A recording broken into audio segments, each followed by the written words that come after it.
In today's lecture, we will be discussing about Alzheimer's disease, which is chapter 423 from Harrison. First, to look at the genetics and pathophysiology of Alzheimer's disease, mainly there are several genes involved in the pathology. For example, the mutation or trisomy of a gene on chromosome number 21, which will code for amyloid precursor protein. This might get mutated. Over that, another gene called as pre-senile gene on chromosome number 14. Again here, because of the mutation, there might be cleavage of this particular protein, which is already mutated if there is associated mutation in the chromosome number 21 as well. Another gene on chromosome number 1, that is pre-senile 2 gene. This gene abnormality will lead to formation of toxic amyloid beta proteins.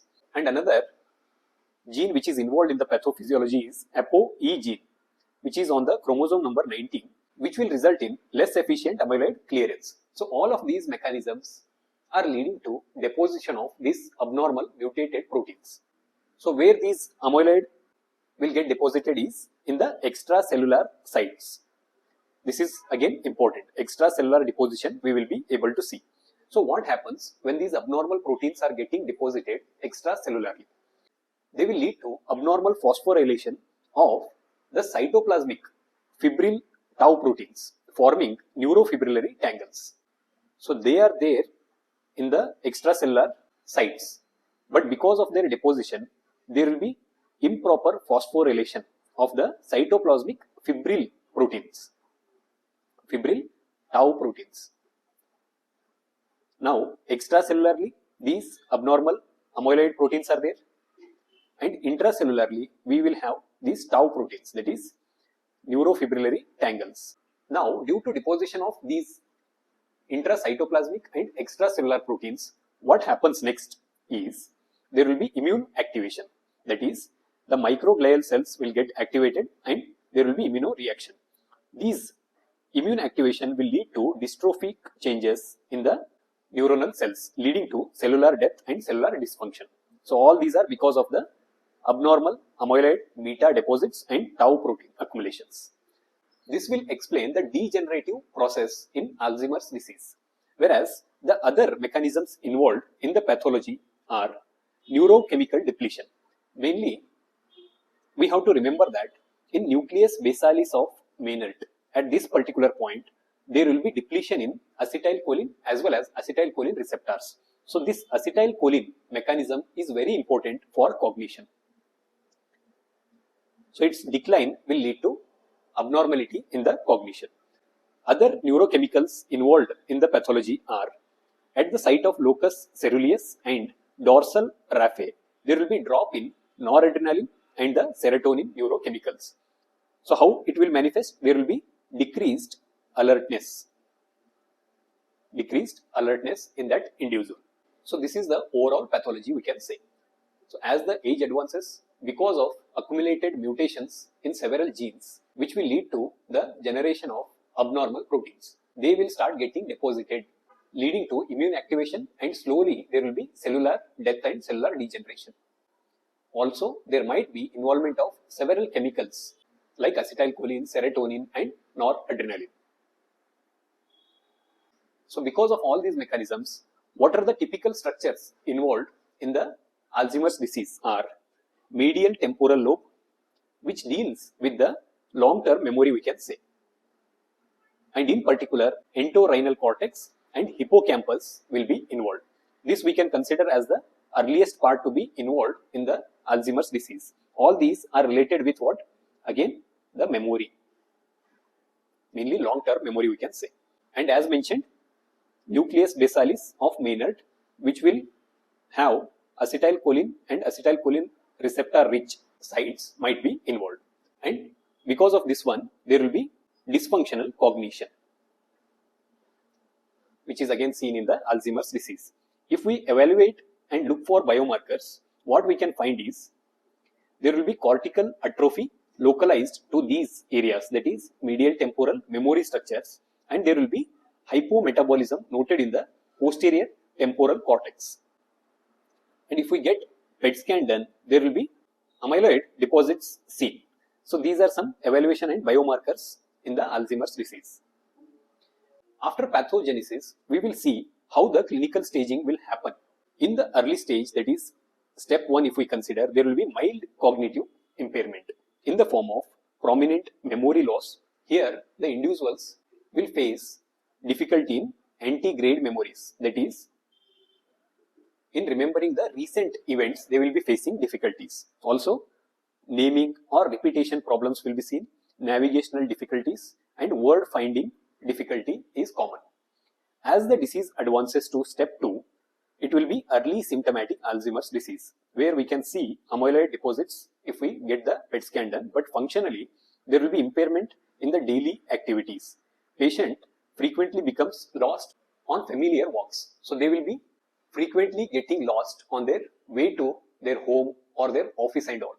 And it is very common for the family members to face their parents or these elderly population missing very frequently. This is in step 2 we can consider. So as the disease advances, we will see there will be progressive difficulty in the language. For example, naming difficulty to comprehension inabilities, and there will be abnormality in the fluency of language as well. And we might see a typical feature, that is circumlocution. What does it mean? When we speak with these individuals, when they are trying to convey something, they will not come to the point immediately. They will be just speaking something else for a very long period of time. This is considered as circumlocution. And in motor abnormalities, we will be able to see apraxias, like ideomotor or ideational apraxia can be seen.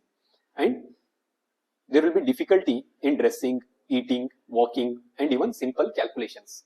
So they will slowly become dependent on others for their day-to-day life. And as the stage advances to step 4, there will be some behavioral changes also being noted. For example, disturbed sleep-wake cycle or nighttime wandering.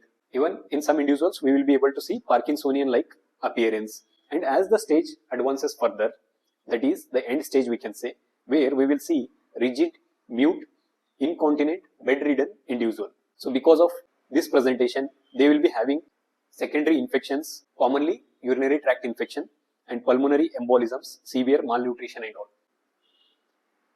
After understanding the pathophysiology and the clinical stages, it comes to evaluation. We know that mainly it is clinical diagnosis, but still we can take the help of some biomarkers or brain imaging to look for the atrophic changes as well as abnormal protein deposits. Now, when it comes to the treatment proper, what we can do is we can target for the particular neurotransmitters like acetylcholine. So, somehow we have to increase the functional levels of acetylcholine. So, what we can do? We can use central acetylcholine esterase inhibitors to keep the acetylcholine in the synapses. What are the drugs? We can remember using RDG, that is rivastigmine, donepezil and galantamine. Other medications which are helpful in receptor modulation and disease modification are mainly memantine, you might have heard, which will block the overexcited NMDA glutamate receptors, which is again considered in the pathophysiology of numerous dementias. What happens is these overexcited glutamate receptors, because of the stimulation by the abnormal proteins, will lead to exhaustion of the neurons, which over a period of time will increase the oxidative stress in the neurons, further aggravating the neuronal deaths. So we have to block these excited NMDA glutamate receptors using memantine. This can be tried, or the recently approved medication, that is Leqembi, which is a anti-amyloid monoclonal therapy, can be enlisted in the treatment strategy. Also, the one which can block the gamma secretase. So such medications are also under the trial. And some behavioral and environmental management, like for those who are having agitation, insomnia, can be managed with atypical antipsychotics like risperidone or olanzapine. And we have to help them in memory by posting daily reminders or emphasizing on pleasing activities, etc. And finally, to compare with other forms of dementia, we can take the help of this table, where we will see vascular dementia. The hallmark presentation will be prominent gait disturbances but mild memory loss, and the unique feature will be enlarged lateral ventricles without associated atrophy. and especially normal pressure hydrocephalus, we will be able to see this prominent gait disturbance, and there will be delayed CSF resorption, which is the pathological mechanism which we will be dealing properly in the next section. When it comes to Parkinson's disease, we will see hallmark presentation like stooped posture and bradykinesia, and the unique feature is resting tremor. Dementia with Lewy bodies, mainly it will present as Parkinsonism and fluctuating alertness, and the unique features are delusions and visual hallucinations. Whereas if it is due to tumors in the CNS, that is space occupying lesions, we might see early onset focal seizures. Whereas some neurodegenerative prion diseases like CJD, we will be able to see rapid decline in the cognition, and there will be rapid progression, rigidity, myoclonus and all. These are some unique features. Whereas the frontotemporal dementia, where we will see the anterior part of the cortex getting atrophied and prominent behavioral changes and slight memory related changes can also be seen. In the same chapter, there is another section regarding normal pressure hydrocephalus. So what happens in this condition is there will be delayed resorption of CSF into the ventricular or venous system. So the CSF will start getting accumulated here because of the slow resorption into the ventricular system. That's why we will be able to see dilatation of lateral ventricles without associated atrophy of the cortex. So this will appear as a boxcar appearance in the lateral ventricle imaging, and it is a type of non-obstructive hydrocephalus. Only the CSF pressure might reset to the higher normal range. Other than that, there is no actual obstruction.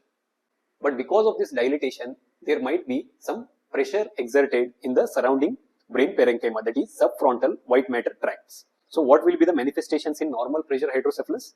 There will be gait disturbance.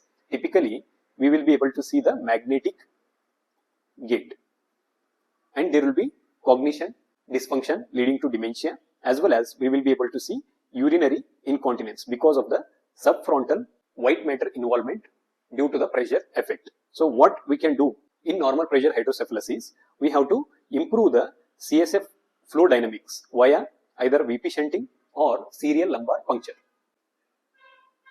Another section is regarding intracranial hypotension.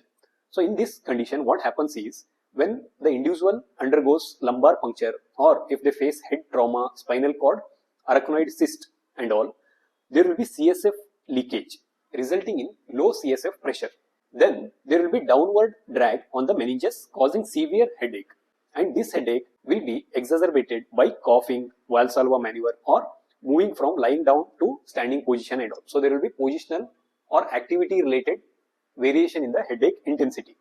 And sometimes along with the downward drag of meninges, there might be downward pressure on the subcortical structures leading to disruption of cerebral functions. So what might be the manifestations? There might be dizziness, vomiting, disrupted sleep-wake cycle. These are some features of intracranial hypotension along with the severe headache. So the intervention will be finding out and patching the site of CSF leakage, especially after the lumbar puncture. If we are able to locate it, then we have to patch it.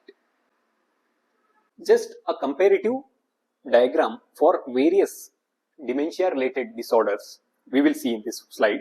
There are some conditions which will progress very rapidly. For example, the prion diseases like CJD and the acute conditions like intracranial hypotension. These will be progressing very rapidly.